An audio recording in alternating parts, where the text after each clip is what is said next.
Salam jumpa pemirsa televisi edukasi dimanapun Anda berada. Senang sekali saya Salehuddin Al-Ayubi bisa menjumpai Anda kembali dalam program Gelar Wicara Televisi Edukasi. Dan Gelar Wicara kali ini juga ditampilkan dengan sangat spesial karena kita siaran dari lokasi perayaan rangkaian Hari Pendidikan Nasional di Pusdiklat Sawangan Kemdikbud. Dan Gelar Wicara kali ini juga menampilkan narasumber yang juga spesial, yaitu Ibu Nyimas Dian Wulansari. Halo Ibu, apa kabar? Alhamdulillah luar biasa. Luar biasa, luar baik biasa. Ibu. Sudah siap untuk menyampaikan materi parenting ke tamu-tamu kita kali ini, Bapak Ibu?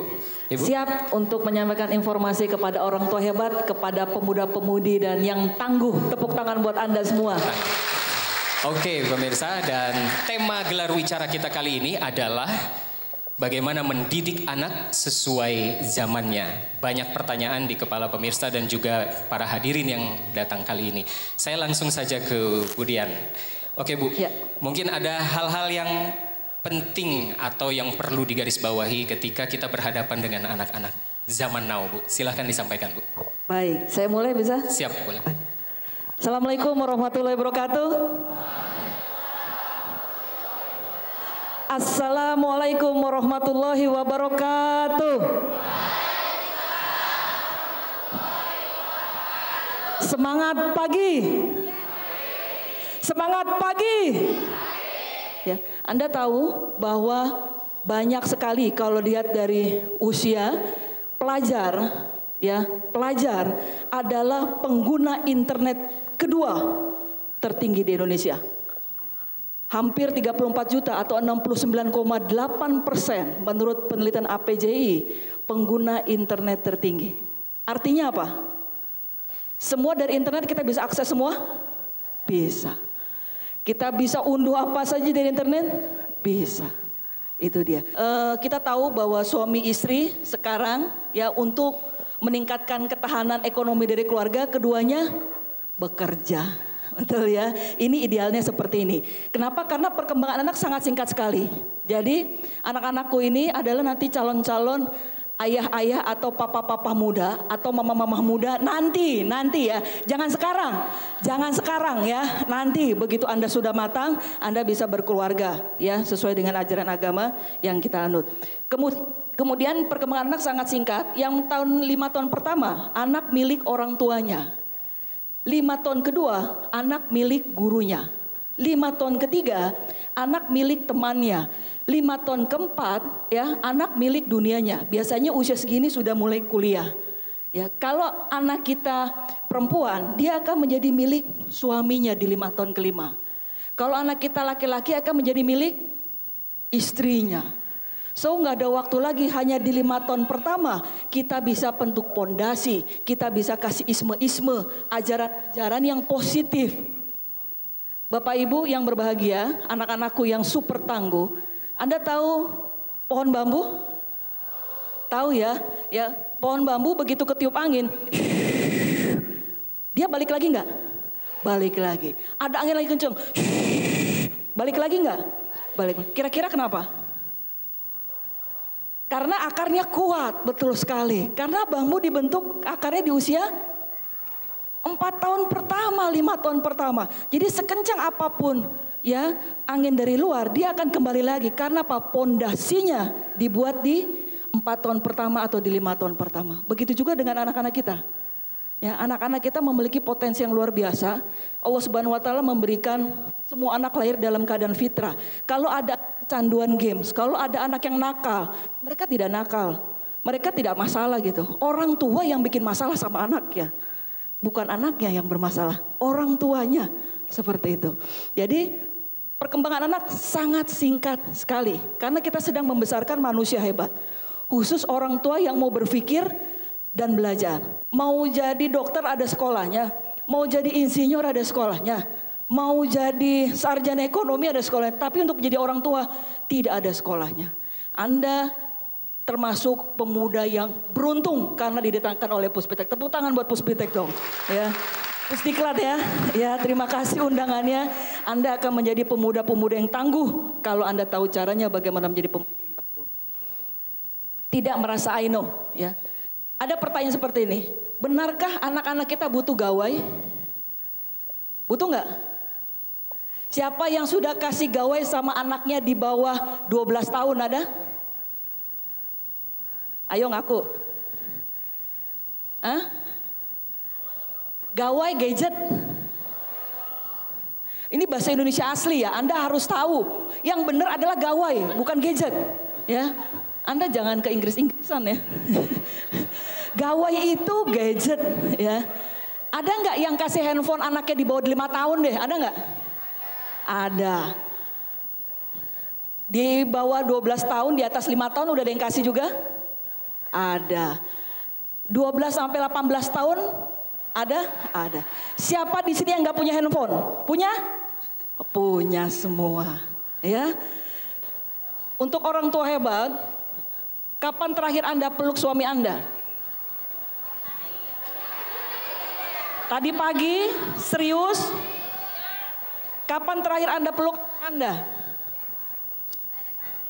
Tadi pagi, kemarin. Sebelum masuk ruangan. Ya, cuman satu yang jawab. Anda kebayang nggak itu pelukan terakhir Anda kepada suami Anda? Nggak kebayang? Itu dia. Kullu nafsin zaikatul maut. Setiap yang bernyawa pasti akan merasakan mati. Cuman kita nggak tahu kapan. Misteri. Itu dia. Jadi pentingnya setiap hari Anda peluk anak Anda, peluk suami Anda, peluk istri Anda, peluk ibu Anda, peluk ayah Anda. Ya, itu pentingnya Anda melakukan pelukan tersebut karena apa? Meningkatkan hormon bahagia atau hormon oksitosin setiap hari. Ya, insya Allah pekerjaan Anda akan menjadi lebih baik, penghasilan Anda, orang tua yang dagang akan menjadi berlipat ganda. Demikian, percaya. Amin. Amin. Ini dia yang saya sampaikan bahwa pelajar 69,8 pengguna internet nomor 2 tertinggi. Ya, pelajar. Ya, 34 juta pelajar Indonesia punya handphone dan pernah buka konten negatif. Ya, pada saat banyak orang tua takut anaknya kena narkoba, ya udah nak, sini aja main di rumah. Bunda fasilitasi sama wifi.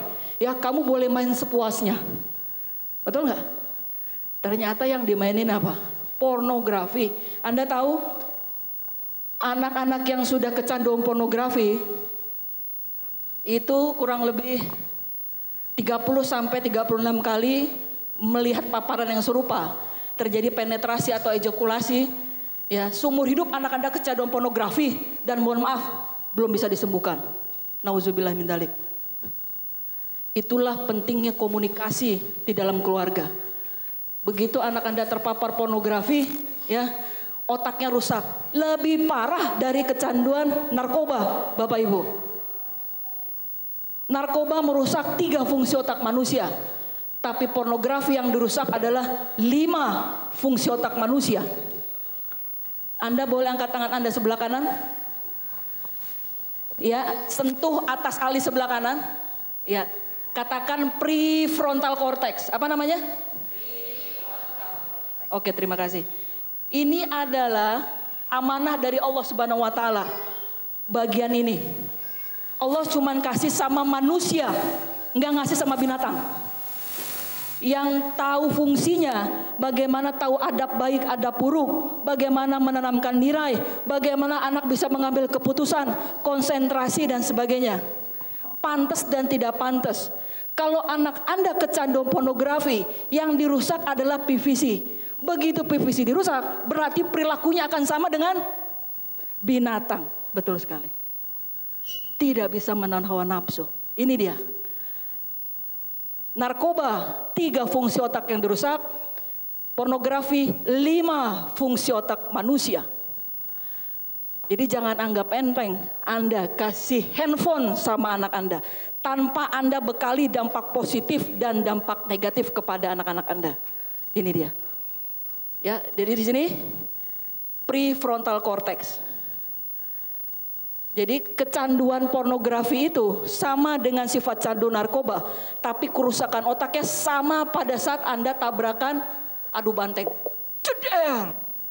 Geger otaknya, kerusakannya sama seperti Anda geger otak. Ini dia. Jika rusak, ini dia.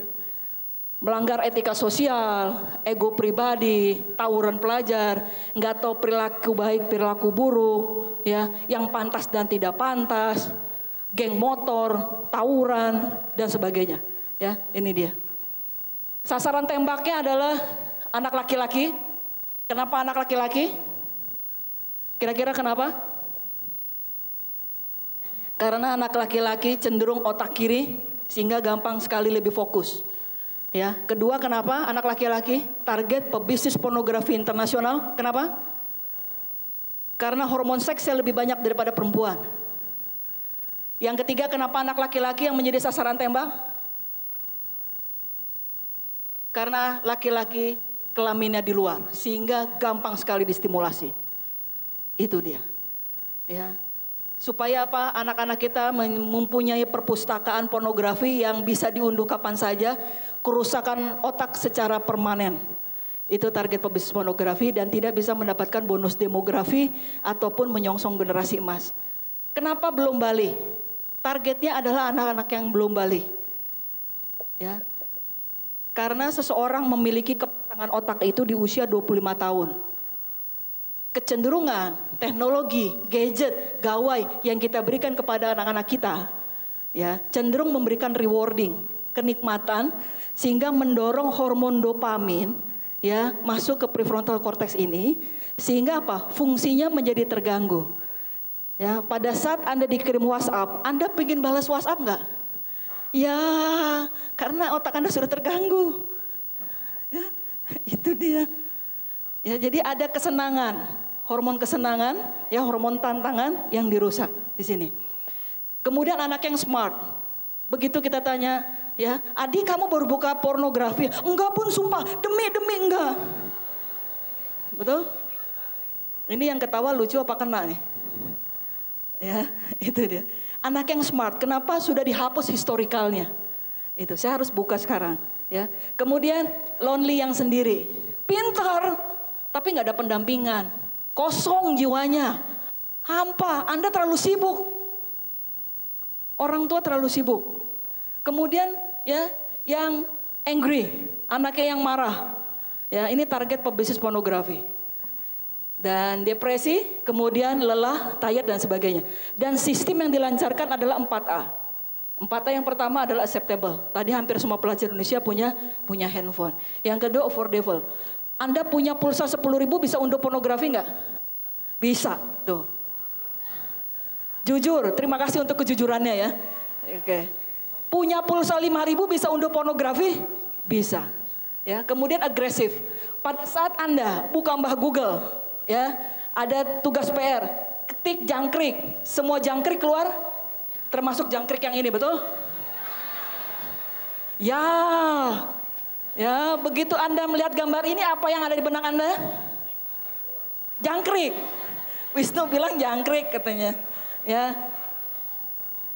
Dia akan membuka yang lain, betul? Karena ada rangsangan, ada hormon dopamin, ya, besoknya dia akan nyari lagi. Wah, yang ini nggak suka nih, ya, harus lihat bugil. Dan akhirnya adalah harus acting out dan seterusnya, tahapan-tahapannya. Kemudian anonimus. Ya, karena tadi targetnya anak yang smart, sumpah bun, demi enggak lihat anonimus. Yang tahu anak kita buka pornografi cuma siapa? Cuma dia dan Tuhan yang tahu, betul? Ya, karena sifatnya anonimus, sifatnya rahasia. Ya, begitu tanya, bener bun, enggak, bener ayah, swear ya, enggak lihat ya. Ya, itu dia. Yang tahu cuma dia dan Tuhan yang tahu. Dan Indonesia darurat pornografi. Awalnya pornografi, kemudian akan masuk prostitusi, bonusnya adalah HIV AIDS, dan ini berawal dari satu ujung telunjuk genggaman anak-anak Anda. Dari mana? Dari handphone. Ya, ingat pada saat kita bilang kamu nakal, kamu badung, dasar anak kurang ajar, satu telunjuk menuju ke anak, sisa jari menuju ke kita. Kita sudah melakukan apa sama anak? Oke, terima kasih ya. Saya kembali lagi kepada Mas Salahuddin. Terima kasih, mohon maaf apabila ada kata yang kurang berkenan. Wassalamualaikum warahmatullahi wabarakatuh. Ya, terima kasih Mbak Di, silahkan duduk kembali. Luar biasa materi yang kita terima dari Mbak Di tadi. Mengerikan sebagian data-data yang disampaikan. Tapi sebelum kita melanjutkan, saya akan sapa pemirsa di rumah dulu. Pemirsa, demikian tadi materi yang disampaikan oleh Mbak Di. Kita akan melanjutkan di sesi diskusi pada segmen berikutnya. Jangan kemana-mana, tetap bersama kami di Stasiun Televisi Edukasi.